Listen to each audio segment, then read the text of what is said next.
guys, this is Master of Flowers. This is going to be a video on my setting, my homeworld setting.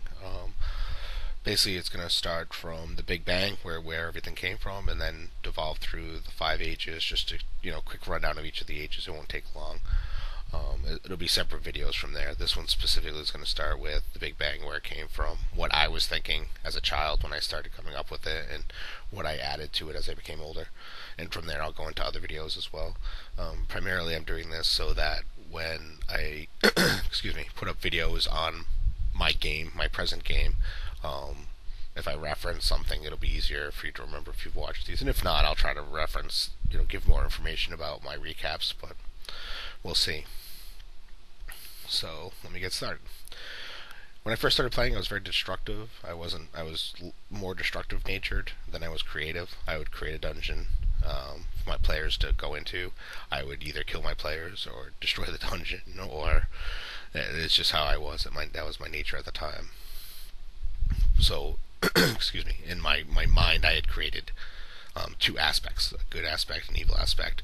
One I called the Elder. One I called entropy. And basically, those are the two gods that you could worship in my D&D world. If you're a neutral, you just picked one or the other one, and that was that. Now, because it's easier to destroy than it is to create, eventually I had those. When I really decided to create my own homeworld setting, I needed some reason. Why did I want to? It's hard to explain. I had to create a reason as to why there was a whole new world that was started. And I kind of wanted to keep it together, and I don't know why. I guess I could have just started and been like, alright, we're starting new, but I didn't. So I had in my mind that this creator god and the elder creator god and the entropy, they battled, and entropy lost, and he was locked up in this voidless area, this dark, void of his zone where nobody could get it, nobody could get out of it. He was stuck there permanently. And this allowed the creator to just keep creating.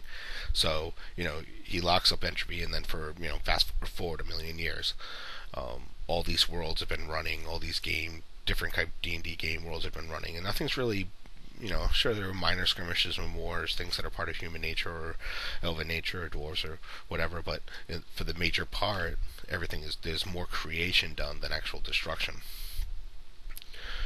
So once you zoom ahead a million years in my mind, I had these I imagined characters. I imagined these three D&D characters that basically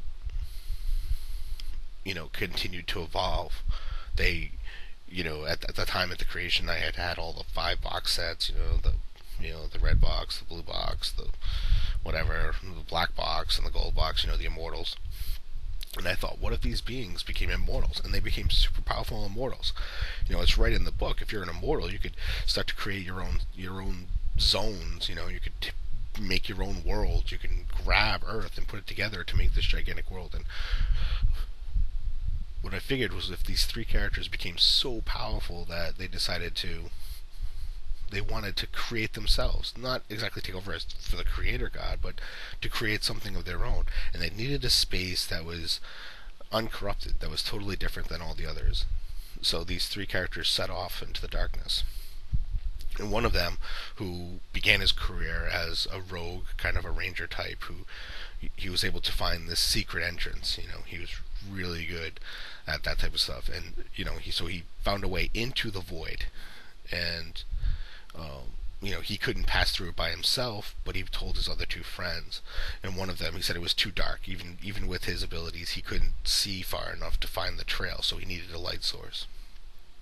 And any light source he tried to bring into that void would just go out. So he spoke to one of his other friends, and this friend, he had the ability, one of his things he could do was create powerful light, almost as powerful as the sun. So he was able to light the way for them. And they brought a third person because the void was so filled with negative energies that it would kill even them. Even their immortal bodies would be ripped apart, and then whatever was left would be destroyed. And she created enough holy energies to continually to purge that effect, to counter it, to keep them both safe if they all stayed together, the 3 of them.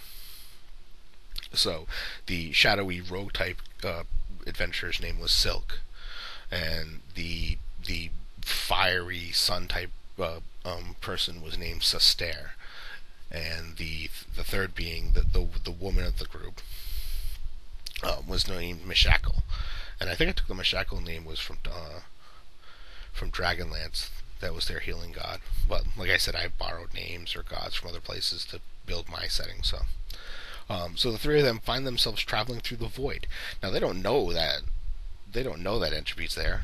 You know, he's locked in there, and he sees this little dim of light coming through the void. He's like, "What the hell?" You know, and at first his nature is to get out there and just destroy that. But then he thinks, "Well, this is the first time I've had company in a million years." So he actually recedes. He goes back to the farthest points of this voided area where there's nothing, and he kind of hides and he watches and he waits and he bides his time to see what they're actually doing. Perhaps he can escape. You know, just because they came in, it didn't open the door for him to go back out. Excuse me. So he watches, and these three, I'll call them demigods, I guess, from the other world, from the creator's world, enter the void, and they find that the void is huge. It's gigantic. And what do? Well, Sustair channels his energy into his body, and he turns himself into a sun, and he becomes this giant sun in the center of the void, lighting up the whole place. And then Mishakal turns her body into a giant Earth-like planetoid, and it, obviously it revolves around the sun. I guess I could say it revolves the other way around, but it doesn't. It actually goes around the sun. And at the same time, Silk he becomes a giant moon-like planetoid, not quite as big as the others, and he seems to always be hiding behind Mishakal, so he's always shadowed, from Sustair's light, and to me that kind of fit with him being a rogue type being. He's kind of, sometimes he turns completely invisible, and so that was the beginning of my world, and I called it Wen'Thrae, which, if you kind of turn the letters around, it's New Earth. So, when I was 10, I was really thought that was a great name for a planetoid. And from there, they began creating stuff. Now, Entropy, not only seeing what they're doing, they're trying to create new life and new things, decided that he didn't want to be lonely anymore. So what does he do? He waits. He bides his time, waiting for them to create stuff, and then he'll get in there and try to destroy it afterwards. So one of the first things he does is he finds out by watching that the relationship between Sustair and Mishakal seems to be closer. They're a closer relationship as they're able to create life better between the two of them than life being created from Silk and Mishakal. So what he does is he goes to Silk and he whispers in his ear to, create that wedge. Why aren't you with Mishakal? Why aren't you creating life with Mishakal? Why aren't you, basically just creating that gigantic rift between them? Now, what happens is the first creatures that they create on the planet are basically giant dinosaurs, dinosaurs, dire beasts, things like that. So it's just a giant primordial, giant continents with huge plants and trees and just ginormous beings living there, non-intelligent beings, and that's how they start the world off. And then the three of them decided that what were the most important beings that they came across. So all their hundreds of years, thousands of years that they had lived, they had come across many types of beings, and the most powerful beings to them were the dragons. So they create dragons on the world. They can create dragons of all different colors, and they create a mother and father, kind of an Adam and Eve type dragon. They create Tiamat and Bahamut, and they just took the names from the dragon gods, and they just kind of named these first dragons. Bahamut and Tiamat, and then the others that lived under them. And it was a gigantic kingdom. It was just full of dragons, all different sizes, all different colors, all just any type you can imagine. And that's how the world, the beginnings of the world, were created. And it was like that for thousands and thousands and thousands of years, where the dragons just reigned, killing killing off dinosaurs or whatever as their food source. What's important as they had wanted to just see what it would be like just creating life, and they didn't really want to get into the negative aspect of it. But because of entropy's workings, he convinced whispers in his ear. He convinced Silk that it would be important to, that it's unfair that he didn't create. He didn't really have a huge part in creating the dragons. So that what he does is Silk gets down there and he whispers into Tiamat's ear, and he tells her that this huge, glorious red dragon, and he tells her that she needs, if she wants to, she could become a demigod. She could join the gods in space and be with them. And all she has to do is devour the paragons, of her children, the first of her children, the first red, the first black, the first white, the first green, and devour those, chromatic dragons, and that will give her the power that she needs to become a demigod.